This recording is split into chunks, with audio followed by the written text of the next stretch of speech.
privatizar a Petrobras. Alguns podem até ganhar com isso, mas o Brasil perde. A gasolina e o óleo diesel vão ficar mais caros. E os preços dos alimentos vão aumentar por causa do frete do transporte. Nossa economia, que está ruim, vai ficar ainda pior. O desemprego na região vai crescer. E os salários no setor vão ficar mais baixos. Diga não à privatização. É Petrobras, é do povo, é Brasil.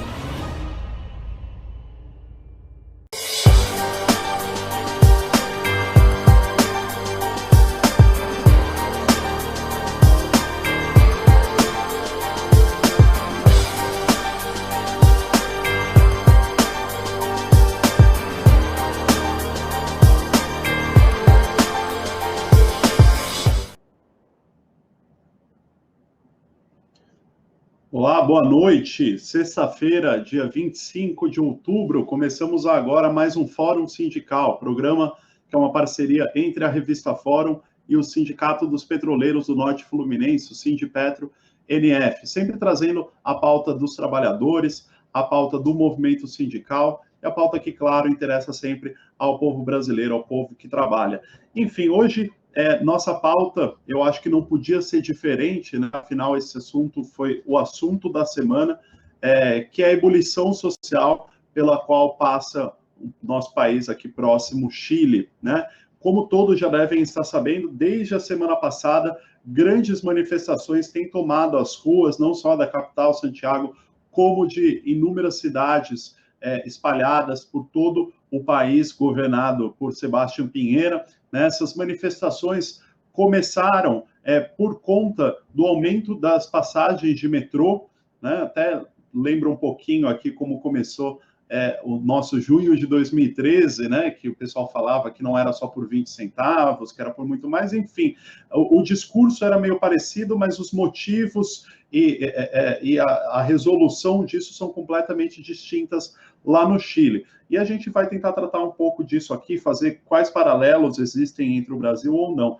Mas só para terminar de contextualizar, essas manifestações começaram por conta do aumento das passagens de metrô lá no Chile, a população saiu às ruas, e diante da massa de pessoas que saiu às ruas para se manifestar, a polícia começou a agir de maneira truculenta, com violência, a repressão policial se espalhou no meio das mobilizações, e aconteceu uma receita pronta aí, né, de quem costuma a participar de manifestações, que é sempre quando a polícia age de maneira repressiva, essas manifestações tendem a aumentar de tamanho, né, e foi o que aconteceu no Chile. Depois da violência policial, as manifestações dobraram, triplicaram, quadruplicaram, virou um movimento massivo, né, tanto é que o presidente chileno depois acabou revogando esse aumento aí nas passagens do metrô.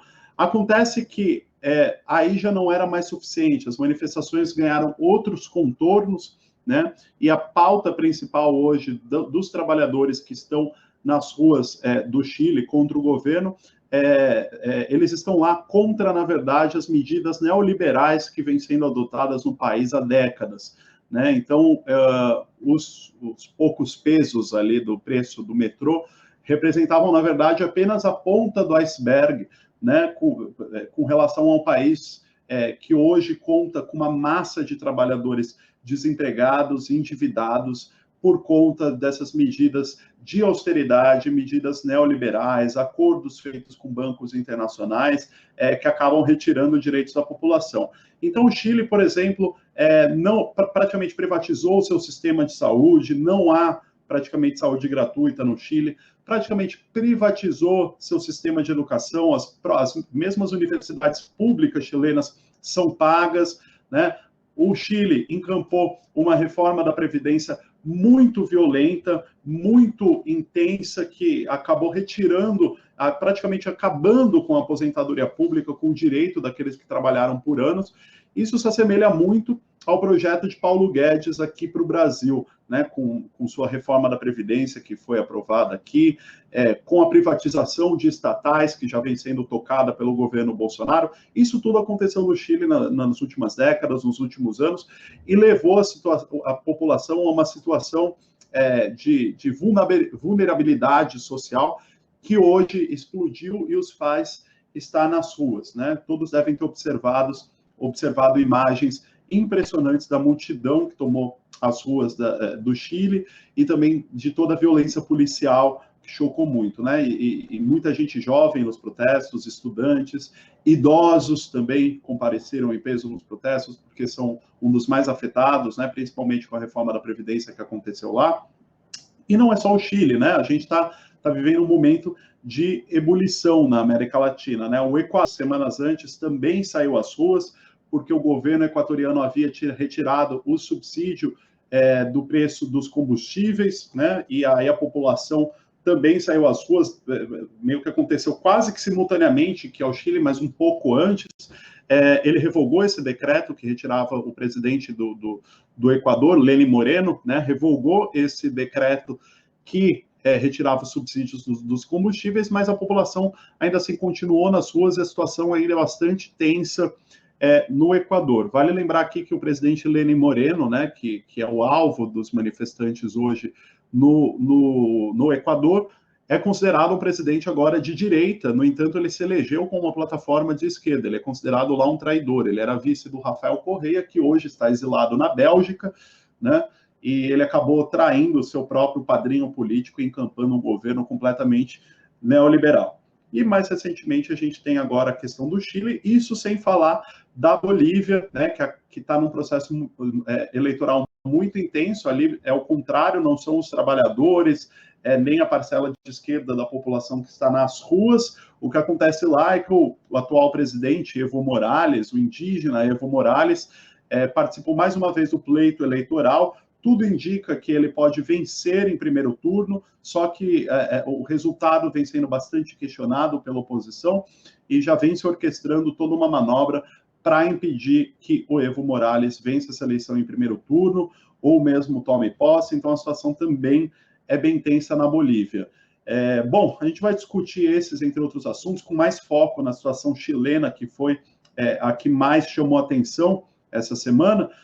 E para isso, hoje nós estamos aqui com o Teseu Bezerra, diretor do Sindipetro NF. Ele vai discutir essa e outras pautas conosco. Muita coisa acontecendo na América Latina, né, Teseu? Boa noite para você.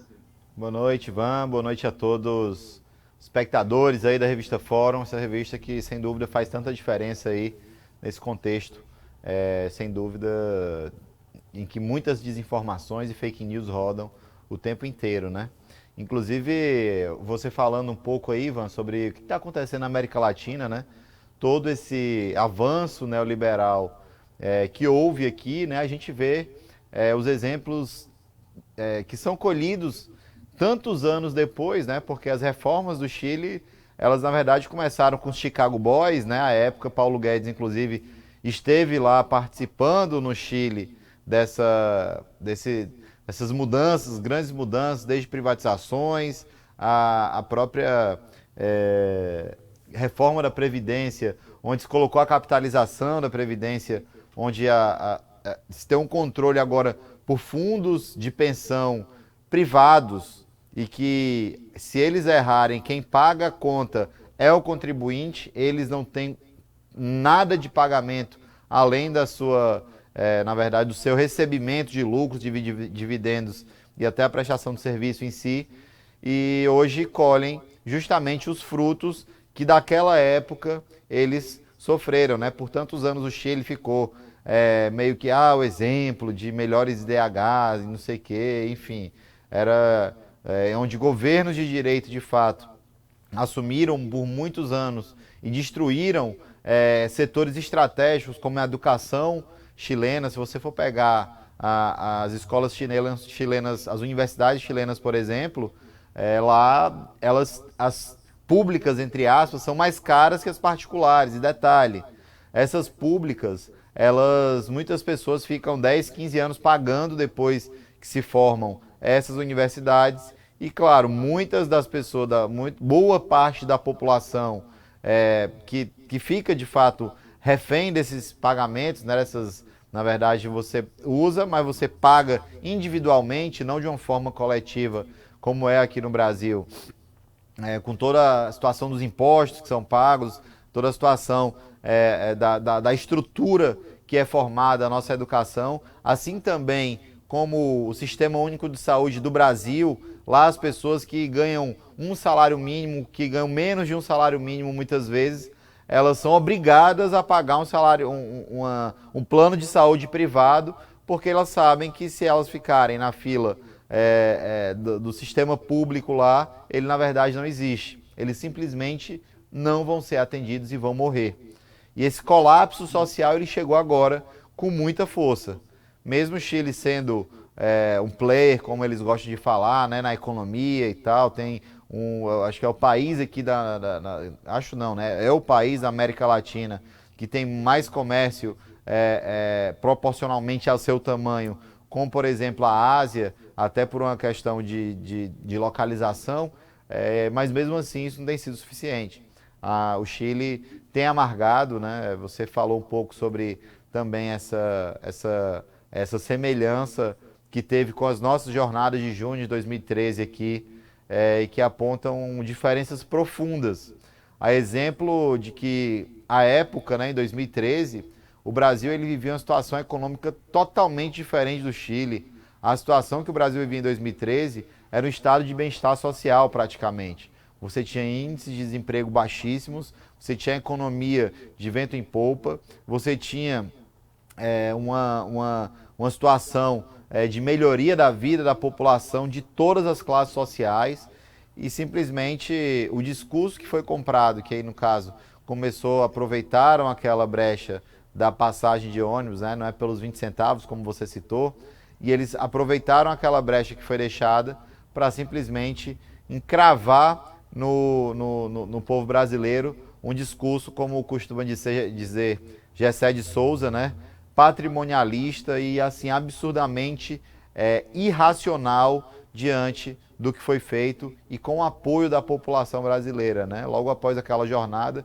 a gente tem que lembrar que a grande destruição da Petrobras começou naquele momento com a Lava Jato, a destruição de imagem, a destruição, de fato, com a desculpa de que se deve paralisar as obras. O povo brasileiro foi penalizado graças à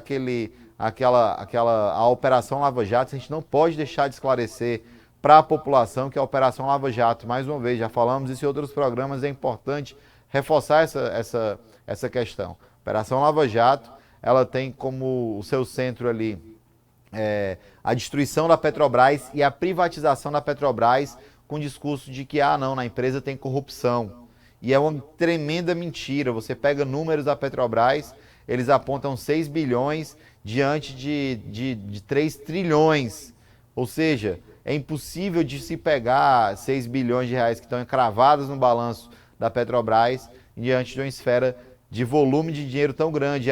O grande pagador dessa conta foi o povo brasileiro. Foi o povo brasileiro não pela corrupção em si, que é absurda e que, infelizmente, os seus verdadeiros culpados estão soltos e impunes. O povo brasileiro é que está pagando, porque pararam obras de plataforma, pararam obras de refinaria, pararam várias obras de fábricas de fertilizantes, com o discurso de que a empresa estava quebrada, com o discurso que a empresa só tinha corrupção, que tudo isso tinha que acabar. Quebraram várias empresas nacionais e o povo amarga o desemprego. Então a derrocada do Brasil ela começa logo após aquele discurso patrimonialista que houve ali no Chile. Assim como hoje tem um ressurgimento popular de fato lá no Chile, no Brasil teve em 2013, mas em uma situação econômica totalmente oposta, uma situação para a população totalmente oposta, e o discurso que foi usado foi também totalmente oposto, né? Hoje o povo chileno sofre na pele com a pobreza, com a necessidade básica da saúde, da educação e da sobrevivência em si, com a previdência chilena que está completamente destroçada devido à privatização que fizeram os Chicago Boys, os amiguinhos do Paulo Guedes, naquela época lá no Chile. Então, desculpa, atropelei tudo aqui, Ivan, mas me desculpe, mas foi um pouco a linha de raciocínio que eu montei aqui para a gente começar essa conversa, né? Sim, não, imagina.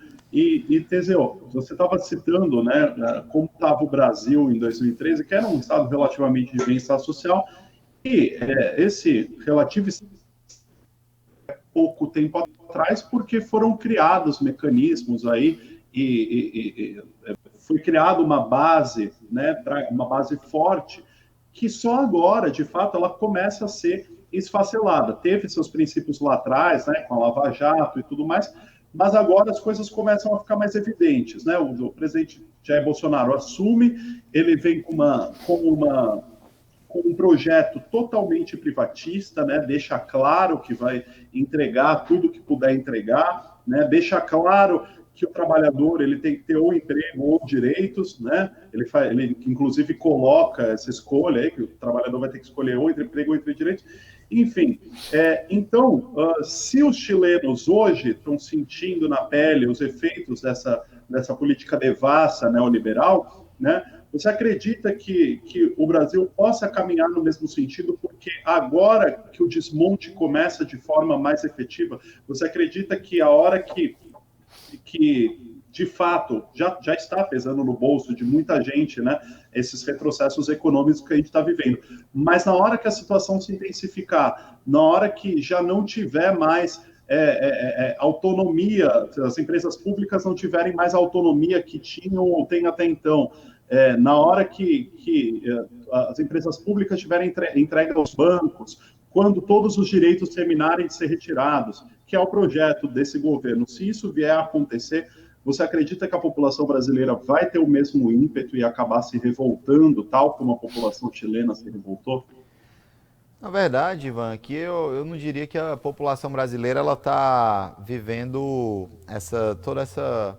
Não é uma questão de sentir no bolso, né? As pessoas hoje no Brasil sentem na barriga, mas pelo visto não está sendo suficiente. As pessoas estão passando fome, muitas pessoas estão realmente em situações dificílimas, tendo que vender casa, vender carro, vender tudo para poder sobreviver, porque não tem mais condição de manter as suas vidas como elas eram.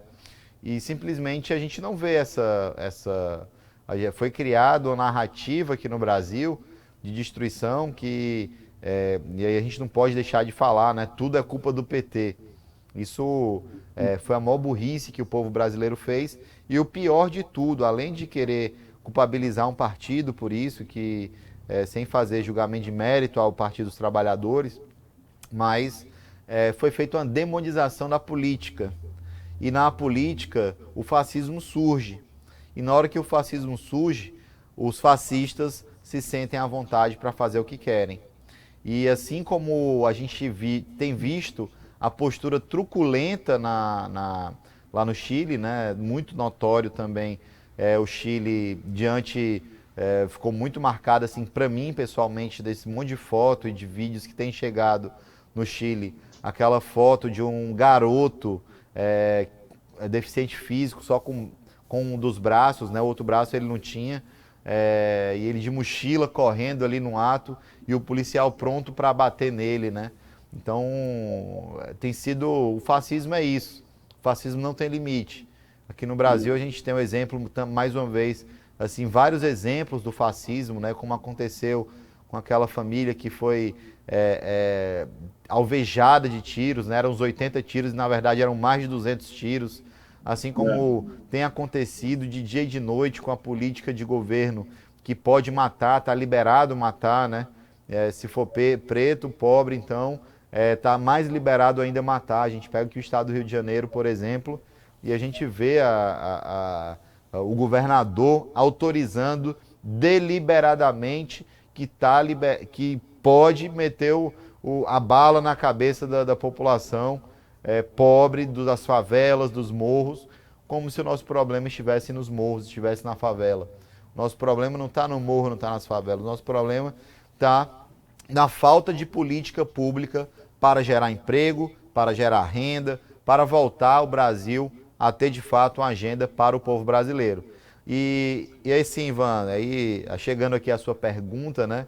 A gente vê nossos hermanos argentinos, onde eles, em pouco tempo, eles estão amargando mais do que nunca essa política neoliberal, extremamente liberal, que é o governo argentino, que já vai completar aí seus 4 anos, e que eles colheram o fruto das mentiras que foram pregadas num tempo muito curto. E o povo argentino tem sofrido, a economia da Argentina tem sofrido, o desemprego tem aumentado lá, as condições de vida das pessoas têm piorado. Então, toda aquela narrativa de que era corrupção, de que esses governos comunistas e toda aquela narrativa que foi criada, não só aqui no Brasil, mas em toda a América Latina, ela fica clara por que ela vem. Ela vem para privatizar, para diminuir o Estado, para entregar para os grandes blocos econômicos, né? Sejam eles os blocos de banqueiros especificamente, sejam eles os fundos de investimentos, né? Que é o, como diz lá no Ceará, é o pau que rola no dia de hoje, é esse tal de fundo de investimento, que eles compram tudo, eles querem tudo, eles engolem tudo, seja uma empresa pequena de uma região, seja uma empresa como a Petrobras, seja qualquer empresa do mundo, eles vêm, se juntam e engolem qualquer mercado que for. Então, se o governo tiver uma postura muito firme em defesa do seu Estado, esses fundos acabam com tudo. E aí eu não posso deixar de falar, Ivan, que dentro dessa questão, o povo brasileiro ele vai ter sim a oportunidade. A gente tem várias coisas acontecendo aqui no Brasil que estão desmontando essa rede de mentiras que foi montada pelo esse governo Bolsonaro. O Bolsonaro, eles têm se estruturado, para quem teve a oportunidade de ver os 2 filmes, né, tanto do Snowden como aquele Privacidade Hackeada, que fala sobre a Cambridge Analytica. Se não assistiram, assistam, são 2 filmes que valem a pena, né? Assistam, porque aquilo explica muito. E tem sido desmontada, pelo menos o que a gente aparenta sentir, né, dentro dessa, não de uma forma tão completa e estruturada, mas tem sido gradativamente desmontada as redes de mentiras. E tem inclusive uma CPI na Câmara Federal, onde eles estão estudando as fake news. Então, acredito que isso sim vai dar um ar de realidade maior para que a gente possa, de fato, ter um levante popular, né? Onde as pessoas, de fato, acordem e vão para a rua protestar contra os seus cortes, os seus próprios direitos, né? Que uma coisa é clara, eles foram enganados, mas eles terem força para acreditar que foram enganados, aí são outros 500. Eles aceitarem que foram enganados, são outros 500.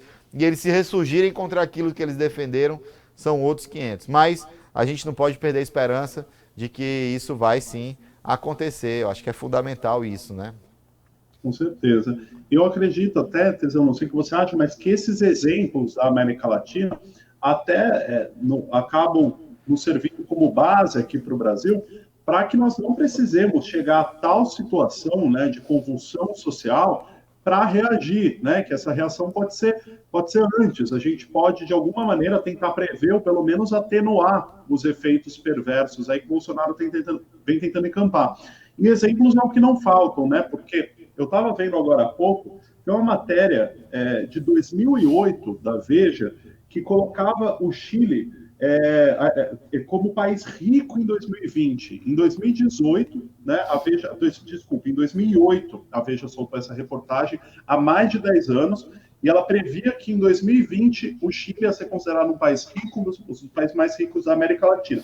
E deu no que deu, né? 2020 está aí, é ano que vem. Ou seja, as previsões foram completamente furadas.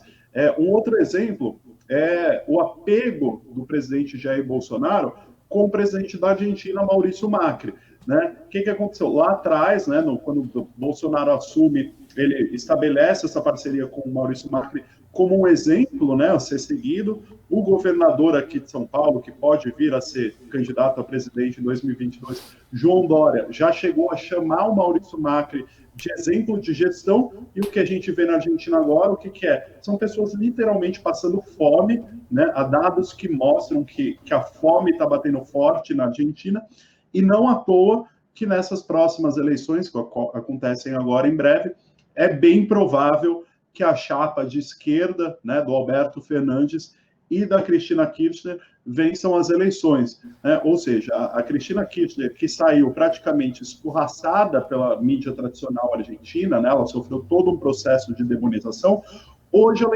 integra uma chapa que é vista como alternativa pela população, né, depois desses anos de destruição do governo Macri.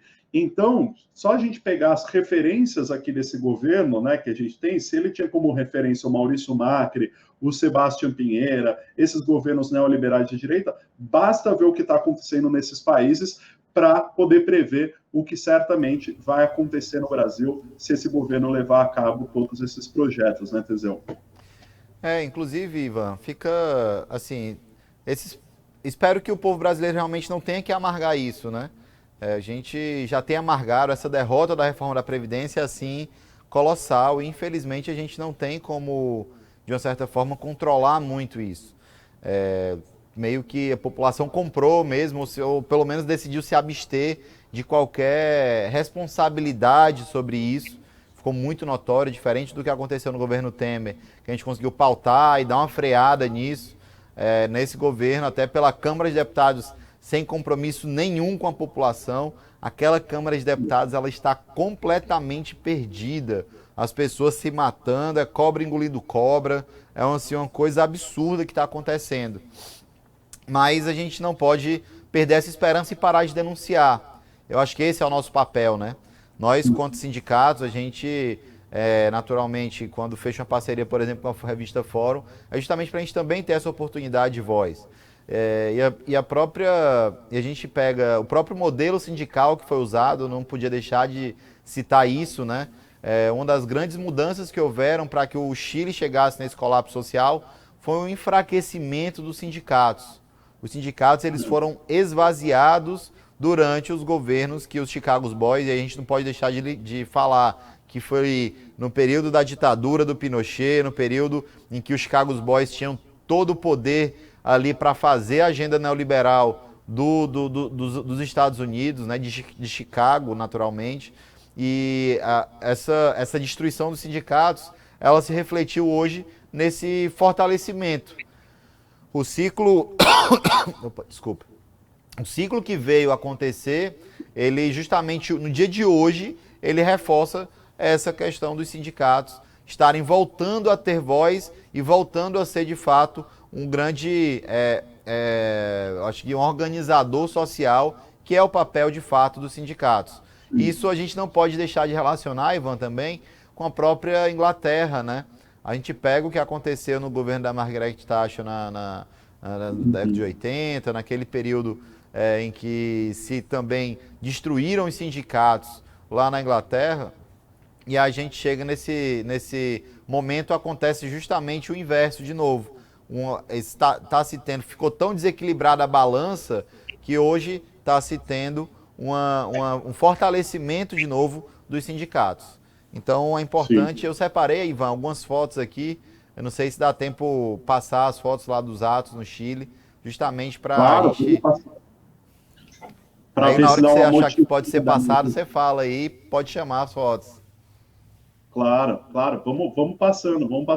Inclusive, eu acho que dá para ir passando enquanto eu ia colocar essa pergunta agora, que eu acho que já para a gente ir encerrando, Teseu, a gente está vendo aí muita foto de violência policial, né? Agora, você como trabalhador, como liderança sindical, Teseu, e observando aí o movimento de trabalhadores, você acredita que isso que está acontecendo no Chile dá uma motivação a mais para trabalhadores que já têm esse histórico de luta no Brasil, trabalhadores que são sindicalizados, que estão o tempo todo fazendo greve, fazendo manifestação, panfletagem, alertando a população? Você acredita que ao ver essas cenas, né, ao verem a população indo às ruas, enfrentando a polícia, né, ignorando o estado de exceção e lutando pelos direitos, e ainda mais, né, surtindo efeitos, né, porque o presidente Sebastião Pinheira, apesar de não ter resolvido o problema, ele anunciou uma série de reformas aí, né, de programas sociais para tentar atenuar os protestos. Então isso acabou meio que uma vitória, né, apesar de não resolver o problema. Foram conquistas que os trabalhadores tiveram ao sair às ruas. Então, você acha que o trabalhador brasileiro, ao ver essas cenas no Chile, se motiva para não ficar naquele pensamento, não vou para a rua porque não muda nada, é tudo a mesma coisa? Você acha que é um exemplo de que sim, que através da luta é possível mudar? Você acha que isso traz esse exemplo para a gente? Sem dúvida, traz o exemplo, né, Ivan? Só que, mais uma vez, infelizmente, ainda não existe no Brasil um colapso social. Então, eu acho que o fator motivador principal aí é o trabalhador, seja ele bancário, seja ele petroleiro, seja ele professor, metalúrgico, é a mesa dentro de casa ficar vazia, faltar comida. Esse, com certeza, vai ser um grande motivador. Porque na hora que eles atacam os trabalhadores e os trabalhadores ficam calados, o resultado final para nós é esse. É o desemprego, é sequer o direito de ter um prato de comida, é sequer ter um atendimento na saúde pública, seja numa UPA de forma gratuita, seja no hospital, com toda a situação difícil que possa haver nos hospitais, mas que ainda garante ali que você não vai morrer na fila. E aí, enfim, eu acho que é isso. Talvez ainda falte isso. Eu sou um cara que eu sou conhecido aqui por tentar sempre trazer muito essa palavra de esperança, de fato ver que o futuro próximo vai ser bem melhor. Mas eu confesso que nesse aspecto, infelizmente, Ivan, meu companheiro Ivan, meu amigo Ivan, eu não consigo enxergar isso aqui no Brasil enquanto o prato de comida não tiver vazio. Pois é. Bom, que a gente consiga alertar, né, com iniciativas como essa, né, o Fórum Sindical, a mídia alternativa, o trabalho dos sindicalistas, dos petroleiros, de todas as categorias, que a gente consiga, através dessas mensagens, evitar que possamos chegar a um colapso social tamanho como no Chile, que nós não precisemos estar apanhando de polícia na rua, né, que nós não precisemos chegar a tal ponto. E é para isso que a gente está aqui, justamente para fazer esse tipo de debate. Muito bom, Teseu. A gente volta com o nosso debate na semana que vem. Se quiser fazer alguma consideração final antes da gente terminar. Ivan, é só isso. Assim, a gente está aqui numa guerra, né? Eu não podia deixar de citar. Hoje a gente está numa batida aqui de negociação com a Petrobras. Eu não podia deixar de negociar. Aqui também esse governo tem espremido os trabalhadores petroleiros de forma muito severa para tentar tirar direitos, ameaçando acabar com o acordo coletivo, implementar a CLT. Tem sido um governo muito covarde, mas aplicando a sua política austera, a sua política, de fato, de falta de respeito, de falta de diálogo, uma política, de fato, fascista contra nós trabalhadores, e nós temos feito a resistência. Então, não podia deixar de pontuar isso.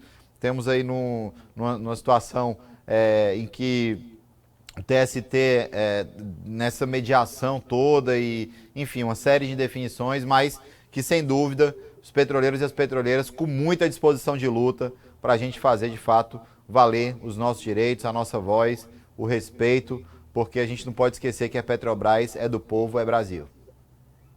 Com certeza. Nós, a Fórum, estamos sempre atentos a essas pautas e, com certeza, a gente vai seguir cobrindo e amplificando a luta dos petroleiros para que cada vez mais pessoas tenham essa empatia para com seus iguais, né? Afinal, somos todos trabalhadores. Teseu, muito obrigado. A gente volta na semana que vem. Agradeço também a todos que nos acompanharam aqui. Até lá com mais um Fórum Sindical. Tchau, tchau.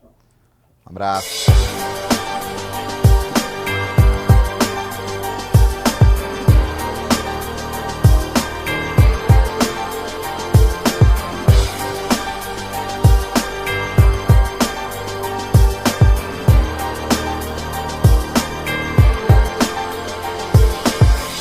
Eles querem privatizar a Petrobras. Alguns podem até ganhar com isso, mas o Brasil perde. A gasolina e o óleo diesel vão ficar mais caros. E os preços dos alimentos vão aumentar por causa do frete do transporte. Nossa economia, que está ruim, vai ficar ainda pior. O desemprego na região vai crescer. E os salários no setor vão ficar mais baixos. Diga não à privatização.